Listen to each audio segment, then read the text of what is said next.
दोस्तों आज के इस वीडियो में हम सीखेंगे कि रूट में 5 एक अपरिमेय संख्या होती है, यानी हम सिद्ध करेंगे। अगर आपको सिद्ध करना नहीं आता है तो वीडियो के लास्ट तक बने रहिएगा, आपको पूरा समझ में आ जाएगा। तो आइए फ्रेंड्स, हम इसे सिद्ध करते हैं। सिद्ध करने के लिए हल में लिखेंगे, जो भी यहाँ रूट में संख्या दी होती है तो हम उसे हमेशा मानते हैं सिद्ध करते समय कि मानेंगे कि यह परिमेय संख्या है। तो मानेंगे कि माना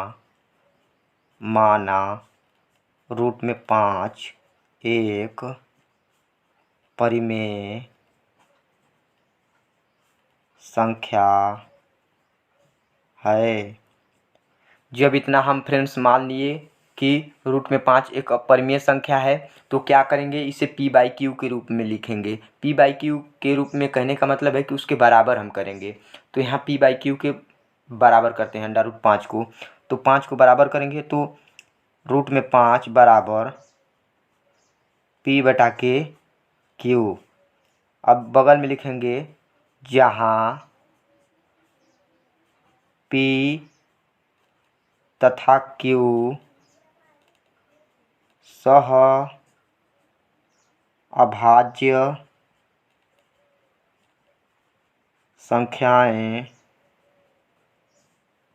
हैं और q ≠ 0।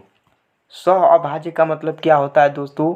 उसका मतलब होता है कि इन दोनों संख्याओं का HCF 1 होना चाहिए, उसके अतिरिक्त और कोई नहीं। यही होता है इसका मतलब, सहअभाज्य का मतलब यही होता है कि HCF केवल और केवल 1 होना चाहिए। तो अब आइए, अब इतना सब लिखने के बाद क्या करेंगे, अब लिखेंगे दोनों पक्षों का वर्ग करने पर। दोनों पक्षों का वर्ग, दोनों पक्षों का वर्ग करेंगे तो ये हो जाएगा रूट में 5 का स्क्वायर बराबर p² / q²। और इसका हम जब रूट में 5 का वर्ग होता है तो 5 हो जाता है, बराबर होगा p² / q²। अब क्या करेंगे, हम q² को इस साइड भेज देंगे, 5 को इधर रहने देंगे। तो ये हो जाएगा q² बराबर p² / 5। अब हम क्या लिखेंगे दोस्तों, आइए बगल में हम लिखते हैं। लिखेंगे 5 p² को विभाजित करता है। तो 5 p को विभाजित करेगा। ये समीकरण 1 मान लेते हैं दोस्तों। तो इसका कहने का मतलब क्या है दोस्तों, कि अगर 5 25 को विभाजित करता है तो 5 और 5 को तो विभाजित करेगा, उसका यही कहने का मतलब है। तो अब इतना मान लिए, तो अब क्या करेंगे दोस्तों, अब आगे लिखेंगे, माना p बराबर 5m। 5m मान लिए, 5m जहाँ m कोई पूर्णांक है, जहाँ m कोई पूर्णांक है। तो अब क्या करेंगे दोस्तों, कि यह जो मान है p का, हम इसे समीकरण 2 मान लेते हैं, ये समीकरण 1 मान लेते हैं। तो हम p का मान समीकरण 1 में रखेंगे, तो हम डायरेक्ट रख देते हैं। तो ये होगा q² बराबर 5m² / 5। अब क्या करेंगे, q² बराबर 25m² / 5।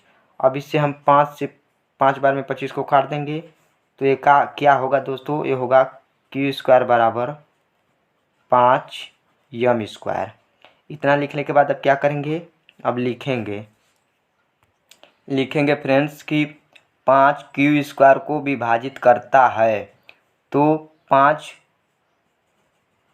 q को भी विभाजित करेगा। इसका कहने का मतलब क्या है दोस्तों, जो हमने एग्जाम्पल दिया एक, कि 25 को 5 विभाजित करता है तो 5 को करेगा। इसका कहने का मतलब यही है।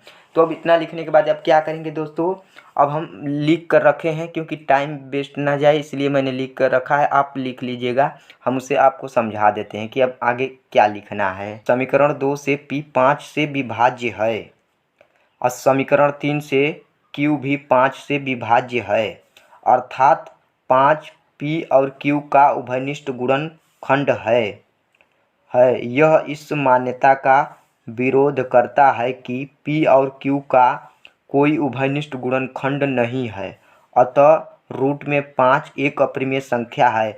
जैसा कि दोस्तों हमने बताया था कि इन संख्याओं का HCF केवल और केवल 1 होना चाहिए, तो यहाँ तो 5 हो रहा है, तो इसलिए यह हमारी परिकल्पना या मान्यता का विरोध करता है कि हमने गलत परिकल्पना कर ली थी कि रूट में 5 अपरिमेय संख्या है। तो यही गलत हुआ है कि p और q का उभयनिष्ठ गुणनखंड 5 है, अन्यथा 5 नहीं आता, 1 आता है। तो यही दोस्तों आपको लिख कर आना है। उम्मीद करता हूं दोस्तों आप सभी लोगों को यह वीडियो पसंद आया है। अगर वीडियो पसंद आया है तो अपने दोस्तों में शेयर जरूर कीजिएगा। मिलते हैं नेक्स्ट क्लास में। जय हिंद।